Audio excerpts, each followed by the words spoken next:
Ano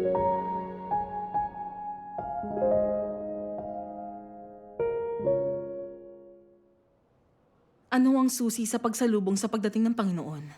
Sabi ng Panginoong Hesus, dinirinig ng mga tupa ko ang tinig ko. Narito ang kasintahang lalaki, magsalabas kayo upang salubungin siya. Prinopesiya ng pahayag, narito ako'y nakatayo sa pintuan at tumutuktok. Kung may duminig ng tinig ko at magbukas ng pinto, ako'y papasok sa kanya at hahapong kasalo niya at siya'y kasalo ko. Ang may pakinig ay makinig sa sinasabi ng Espiritu sa mga iglesia. Amen. Pinapakita ng mga propesiyang ito na ang pakikinig sa tinig ng Diyos ang susi sa pagsalubong sa Panginoon. Ang pakikinig sa tinig niya ang tanging paraan. Pero iniisip ng maraming mananampalataya na dahil alam ng mga pastor ang Biblia at lagi itong pinapaliwanag, sila dapat ang maging bantay para sa ganitong kahalagang bagay. Kaya pag nakikinig sila ng patotoo na nagbalik na ang Panginoon, hindi nila yun sinisiyasat. At di pinapansin ang mga salita ng makapangyarihang Diyos ang katotohanan. Sa Diyos ba naniniwala ang ganong mga tao o sa mga pastor? Kanino tayo dapat makinig tungkol sa pagdating ng Panginoon? Dapat ba tayong makinig sa tinig ng Diyos o sa mga pastor? Hindi ko ito naunawaan sa pananalig ko noon. Bulag akong nakinig sa pastor ko at muntik nang di masalubong ang pagbabalik ng Panginoon. Sister, paano mo yun nalaman? Sige, ibabahagi ko ang karanasan ko. Okay. Noong June 2017, nakilala ko sa Facebook sina Sister Liu at Brother Duan mula sa Germany. Sa pag-uusap namin, nakita kong mapagkumbaba at maaasahan silang mga tao. May dalisay na pag-unawa sa Biblia at nakakapagturong pagbabahagi. Marami akong nakamit. Nagkaroon kami ng ilang pagtitipon at marami akong natutuhang katotohanan. Gaya ng kung ano ang tunay na pananalig at tunay na pagsisisi. Ano ang pagsunod at pagpapasakop sa Diyos? Ano ang pagsunod at pagpapasakop sa tao? Ang diwa at ugat ng paglaban ng mga Fariseo sa Panginoong Hesus. Paano dinggin ang tinig ng Diyos at salubungin ng Panginoon? Marami akong nakamit na panustos dito at pinasaya nito ang puso ko. Nasiyahan ako sa mga pagtitipong ito. Salamat Diyos. Sa isa sa mga yon, binasa ni Brother Duan ang ilang verse sa Biblia. Gaya ng kidlat na kumikislap sa isang panig hanggang sa kabilang panig ng langit, gayon din ang anak ng tao sa kanyang kaarawan. Ngunit kailangan muna niyang pagdusahan ng maraming bagay at tanggihan ng saling lahing ito. Sinabi niyang sa mga huling araw, nagkakatawang tao muli ang Panginoon bilang ang anak ng tao para dumating at gumawa. At matagal na ring natupad ang propesiyang ito. Nagbalik na ang Panginoon bilang ang nagkatawang taong makapangyarihang Diyos. At gumagawa siya ng gawain ng paghatol simula sa bahay ng Diyos. Ipinahayag na niya ang mga katotohanang nagdadalisay at nagliligtas at para yung malaking liwanag na nagniningning sa silangan. At ito ang kidlat mula sa silangan. Tama. Medyo nagulat ako nang marinig ko ito. Nagbalik na ang Panginoong Hesus?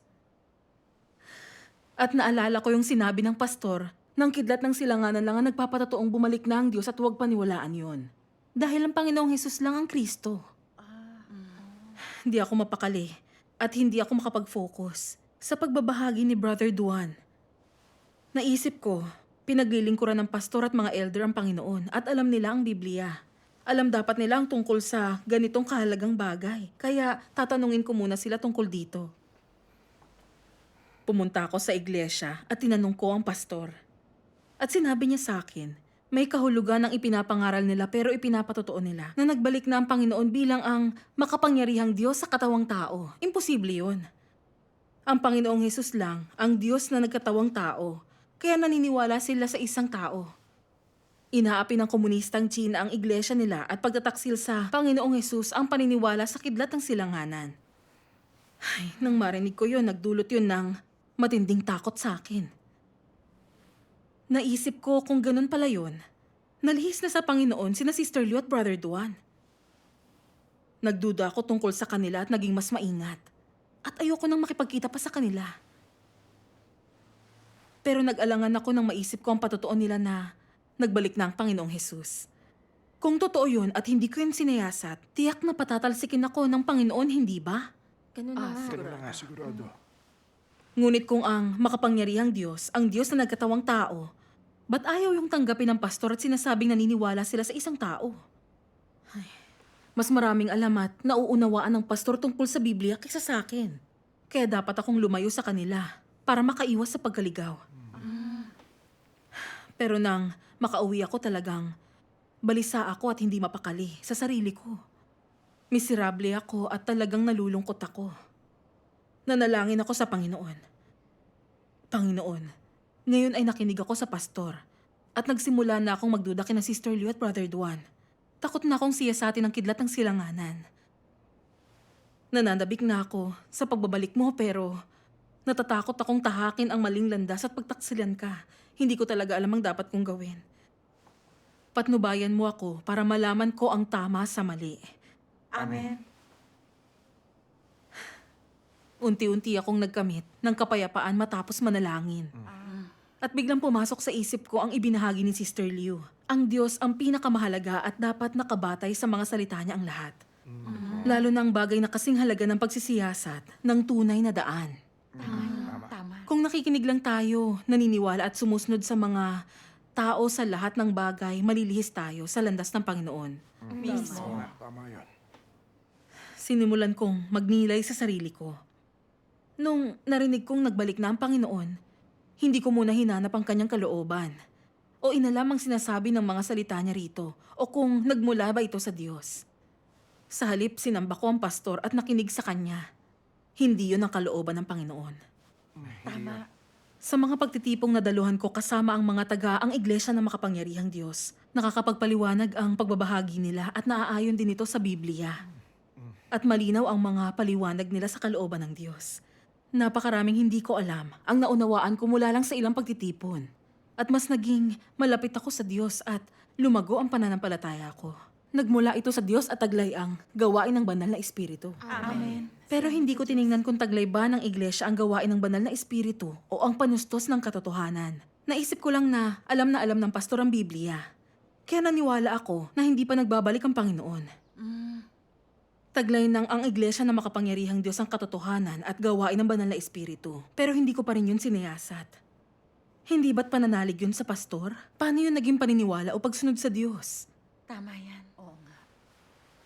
Naisip ko nang magpakita at gumawa ang Panginoong Hesus. Alam na mga punong saserdote, eskriba at fariseong naglingkod sa Diyos sa templo. Ang mga kasulatan at mga batas sa loob at labas pero hindi nila nakilala ang Panginoong Hesus bilang ang Mesiyas. Tama ka. Sa halip mariin nila siyang tinutulan at kinondena at ipinako pa siya sa krus. Totoo yun. Natanto kong ang pagiging bihasa sa Biblia ay magkaiba sa pagkilala sa Diyos. At kung bulag kong pinakinggan ang pastor, sasalungat yun sa kalooban ng Diyos. Oo. Nagpa siya akong patuloy na dumalo sa mga pagtitipon kasama sina Sister Liu at Brother Duan. At kung matiyak kong ang makapangyarihang Diyos ang nagbalik na Panginoon, tatanggapin at susundin ko siya. Amen. Salamat sa Diyos. Sa mga sumunod na pagtitipon, ibinahagi ko sa kanila ang lahat ng mga pagkalito ko. Sabi ni Brother Duan, meron bang basehan ang sinabi ng pastor mo? Na ang iglesyang ito'y naniniwala sa tao? Nabasa na ba niya ang mga salita ng makapangyarihang Diyos o siniyasat ang gawain niya? Hindi ba siya natatakot na labanan ng Diyos sa pagkondena sa iglesia ng ganito? Tama yun. Hinatulan ng mga Fariseo ang Panginoong Hesus bilang karaniwang tao lang. Hindi sila nakinig sa mga ipinahayag niya. Sa halip nilabanan at kinondena siya. At nakipagsabuatan sa pagpapapako sa kanya, nakakamit ang parusa ng Diyos. Amen. Hindi sinisiyasat ng mga pastor kung katotohanan ba ang mga salita na makapangyarihang Diyos o kung yun ba ang tinig ng Diyos. Itinatanggi at kinokondena lang siya. Hindi ba't yun din ang maling ginawa ng mga Fariseo? Ganun na. At sinabi ni Brother Duan, kung ang makapangyarihang Diyos talaga ang Diyos na nagkatawang tao at ang nagbalik na Panginoong Hesus, ay hindi matutukoy ng pagsang-ayon ng mundo, ng relihiyon o ng pamahalaan. Dapat nating makita kung ang mga salita niya ang katotohanan. At kung ginagawa niya ang gawain ng Diyos, ito nga ang susi. Totoo yan. Para mas maipaliwanag ang pagkakatawang tao, binasahan niya ako ng mga salita ng makapangyarihang Diyos. Ayos. Sabay-sabay natin yung basahin. Ang kahulugan ng pagkakatawang tao'y ang Diyos ay nagpapakita sa katawang tao at siya'y naparito upang gumawa sa larawan ng isang katawang tao. Kaya para magkatawang tao ang Diyos, kailangan muna siyang magkaroon ng katawan. Katawang tao na may normal na pagkatao. Ito ang pinakaunang dapat munang mangyari. Sa katunayan, ang implikasyon ng pagkakatawang tao ng Diyos ay na ang Diyos ay buhay at gumagawa sa katawang tao. Ang Diyos sa pinakadiwa niya ay nagiging katawang tao, nagiging isang tao. Ang Diyos na nagkatawang tao ay tinatawag na Kristo. At ang Kristo na kayang magbigay ng katotohanan sa tao ay tinatawag na Diyos. Walang kalabisan tungkol dito. Dahil siya'y may taglay ng diwa ng Diyos at disposisyon ng Diyos at may karunungan sa gawain niya na hindi kayang abutin ng tao. Silang itinuturing ang sarili nilang Kristo, ngunit hindi kayang gawin ang gawain ng Diyos ay mga manilinlang. Ang Kristo ay hindi lang ang pagpapakita ng Diyos sa lupa, kundi ang partikular na katawang tao ring tinaglay ng Diyos habang ginagawa at tinatapos niya ang kanyang gawain sa tao. Ang katawang taong ito'y hindi kayang palitan ng kahit na sinong tao lang, kundi ng isang taong sapat na makakayanan ng gawain ng Diyos sa lupa at makapagpapahayag ng disposisyon ng Diyos at maaaring katawanin siya ng husto at makapagbibigay ng buhay sa tao. Amen. Siya na nagkatawang taong Diyos ay magtataglay ng diwa ng Diyos at magtataglay ng pagpapahayag ng Diyos. Yamang ang Diyos ay naging katawang tao, ilalahad niya ang gawaing dapat niyang gawin. At yamang siya'y nagkakatawang tao, ipapahayag niya kung ano siya. At nagagawa niyang ihatid ang katotohanan sa tao, pagkalooban ng buhay ang tao, at ipakita sa tao ang daan. Ang katawan na walang diwa ng Diyos ay tiyak na hindi ang Diyos na nagkatawang tao. Tunay nga na walang duda ito. Amen. Para masiyasat kung ito nga ang katawang tao ng Diyos, kailangan tong patunayan ng tao mula sa disposisyon at mga salitang pinapahayag niya. Ibig sabihin, kung ito nga ang katawang tao ng Diyos o hindi, at kung ito nga ang tunay na daan o hindi, kailangan itong matukoy mula sa kanyang diwa. Kaya sa pagtukoy kung ito ang katawan ng Diyos na nagkatawang tao, ang susi ay bigyang pansin ng kanyang diwa, kanyang gawa, kanyang mga salita, kanyang disposisyon at marami pang iba. Sa halip na ang panglabas na anyo. Kung sinusuri lang ng tao ang panlabas niyang anyo at hindi napapansin ng diwa niya, ipinapakita niya ng kamangmangan at kawalang muwang ng tao. Amen. Tapos ibinahagi ito ni Brother Duan. Ang Diyos na nagkatawang tao ay ang Espiritu ng Diyos na balot ng laman. Siya'y nagiging karaniwang tao, gumagawa para iligtas ang sangkatauhan. Mukhang normal at karaniwan ng Diyos na nagkatawang tao. Nagtataglay siya ng normal na katauhan. Kumakain at nagdadamit gaya ng iba at may normal siyang emosyon ng tao. Gayunpaman banal ang kanyang diwa. Kaya niyang ipahayag ang katotohanan para sustenahan ng tao anumang oras o lugar. Ginagawa niyang gawain ng Diyos. At ipinapahayag niya ang disposisyon ng Diyos at kung ano't meron siya. Ito hindi kayang gawin ng sino mang nilikhang nilalang. Amen. Totoo yan. Gaya rin ng Panginoong Hesus na mukhang isang karaniwang tao. Ngunit ipinahayag ang katotohanan at dinala ang daan ng pagsisisi. Pinatawad niya ang mga kasalanan ng tao at ipinahayag ang awa at pag-ibig ng Diyos.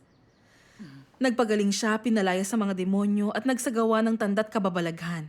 Gaya ng pagpapakain sa 5,000 ng 5 tinapay at 2 isda. Pagpapakalma sa dagat sa isang salita. Pagpapabangon sa mga patay. Ipinakita niya ang kapangyarihan at awtoridad ng Diyos.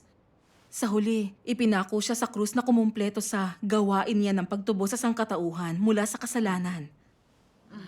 Nakikita natin sa gawain at mga salita ng Panginoon at mga disposisyong ipinahayag niya na siya ang Diyos na nagkatawang tao. Siya ang Kristo.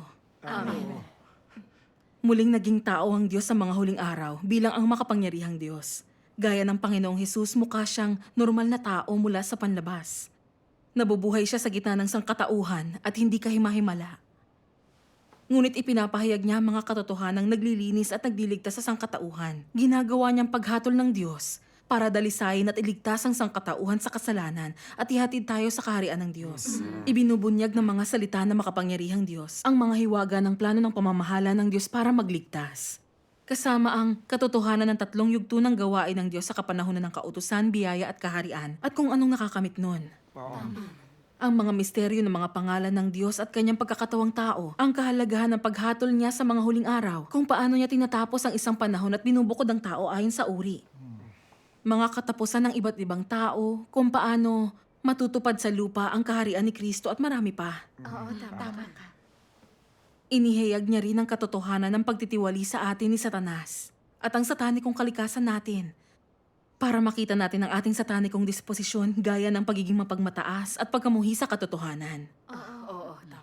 Naibunyag niya rin sa atin ang matuwid, di naaagrabyadong disposisyon ng Diyos at ipinakita sa atin ang tiyak na landas para baguhin ang mga disposisyon natin. Amen. Amen. Salamat. Sino pa ba ang makapagpapahayag ng katotohanan bukod sa Diyos?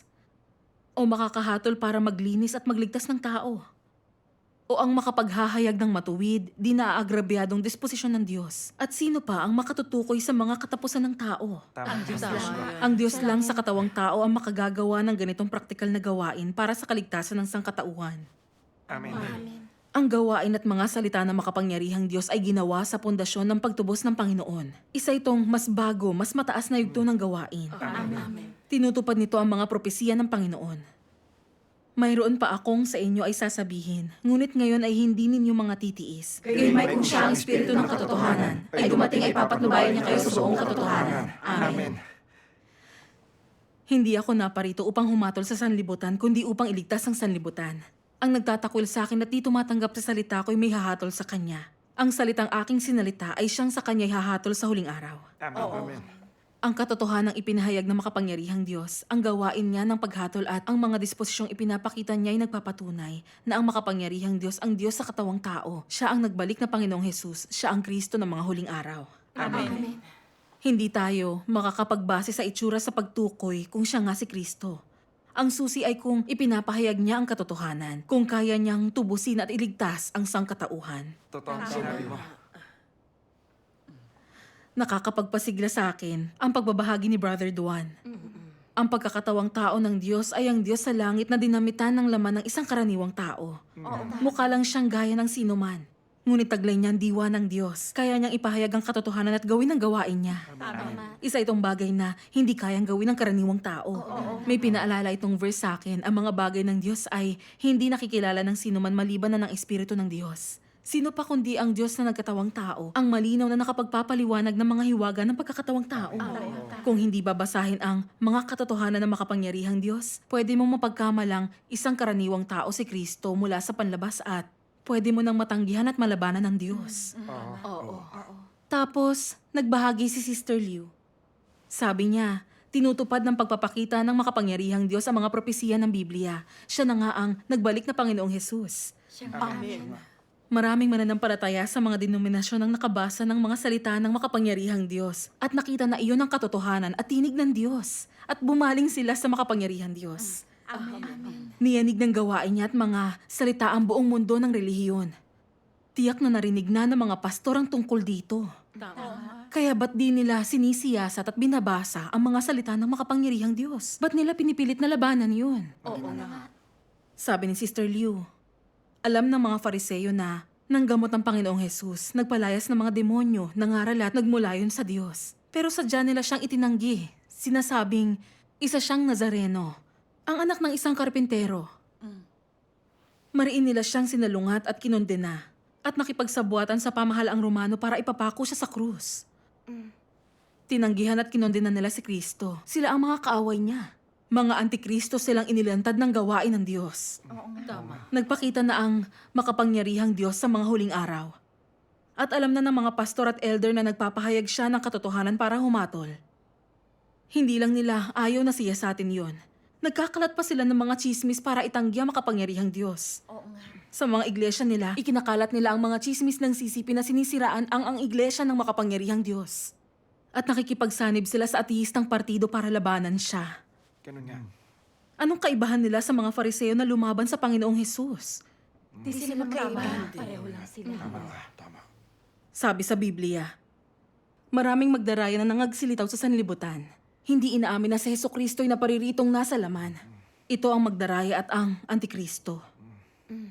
Bawat espiritong di umaaming dumarating si Jesus sa katawang tao'y di sa Diyos, ito'y sa Antikristo, na inyong narinig na darating at ngayoy nasa sanglibutan na. Itinatanggi ng pastor si Kristo at kinokondena ang Kristo ng mga huling araw. Hindi ba sila mga antikristong inilantad ng gawain ng Diyos? Oo, tama ka. Sa wakas ay nalinawan din ang mga pangamba ko dahil sa pagbabahagi ni Sister Liu. Natanto kong walang alam ang mga pastor tungkol kay Kristo o sa pagkakatawang tao. Naniniwala sila sa Panginoong Hesus pero hindi nila alam ang diwa niya. Totoo yan. Nagbalik siya para gumawa sa katawang tao, nagpapahayag ng napakaraming katotohanan. Pero ayaw nila itong siyasatin o kilalanin man lang siya. Siya'y kinokondena at sinasalungat nila. Mga kaaway sila ng Diyos. Tama. Hindi ko na sila pwedeng sundan. Sa halip ay dapat kong tanggapin ang gawain ng makapangyarihang Diyos. Handa na akong sumunod sa makapangyarihang Diyos, ano man ang maaaring gawin ng pastor ko. Amen. Amen. Salamat sa Diyos. Nalaman ng pastor ko ang tungkol sa pananalig ko sa makapangyarihang Diyos. Agad siyang nagwala sa galit. Pinagalitan ako dahil sa paniniwala kong ito. Naniniwala raw ako sa tao at mali yun. At sinabihan ang asawa kong subukang baguhin ang isip ko. Wala siyang alam sa kasinungalingan ng pastor kaya hinadlangan niya ang pananampalataya ko. Talagang para siyang ibang tao noon. Nagagalit siya kapag nalalaman niyang galing ako sa isang pagtitipon. At pinabayaan niya ang negosyo namin para pwersahin akong bitawan ng pananalig ko. Talagang napakasakit ng ginawa niya sa akin. Noong panahong yun, sinubukan din akong pigilan ng asawa ng pastor. Ilang oras siyang nananatili sa bahay namin at hindi ako makapagbasa ng mga salita ng Diyos dahil kailangan ko siyang samahan. Hindi na ako makagawa ng gawaing bahay.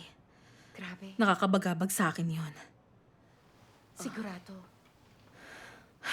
Talagang nagalit ako sa mga kilos ng pastor. Ayaw niyang siyasatin ng pagbabalik ng Panginoong Hesus at nilinlang niya ako para pigilin ako sa pagtanggap ng tunay na daan. Ginamit pa niya ang asawa ko para humadlang at mawalang pagliligtas sa akin ng Diyos. Nakakasuklam. Siyang tunay. Naisip ko ang Panginoong Hesus habang inilalantad ang mga Fariseyo. Sa aba ninyo mga eskriba at mga Fariseyo, mga mapagpaimbabaw. Sinasarhan ninyo ang kaharian ng langit laban sa mga tao, sapagkat kayo hindi na nagsisipasok at ayaw ninyong mga kapasok ang nagsisipasok. Tama. Pakiramdam ko, ganon din ang mga makabagong pastor at elder. Ayaw nilang pakinggan ang tinig ng Diyos at salubungin ang Panginoon. Nalilinlang sila para hadlangan ng mga gustong sumalubong sa Kanya. Gusto nila tayong mapunta sa impyerno, maparusahan at mailibing kasama nila. Sila ang mga balakid natin sa landas patungo sa kaharian.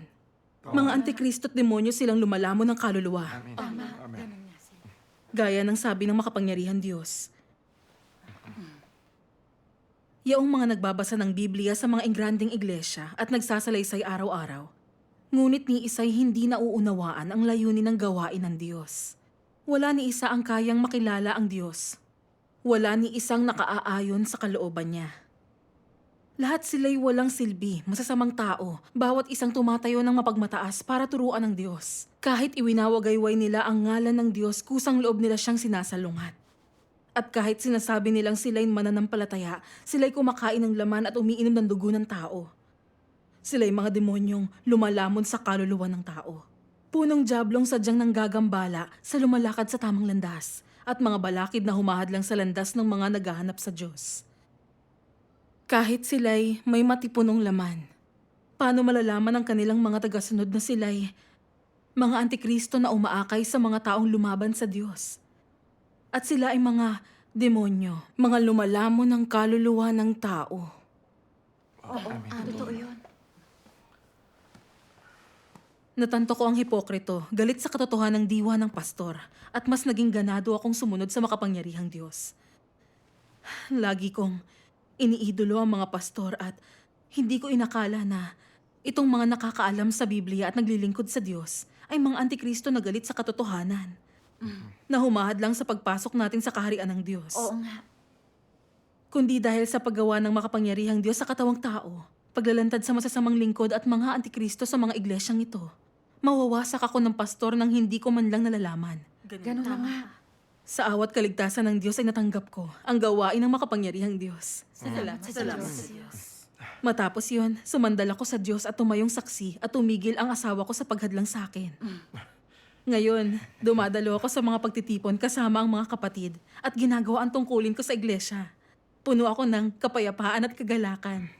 Salamat sa makapangyarihang Diyos. Salamat sa Diyos. Ito pa ng Diyos na nakaririnig sa tinig niya.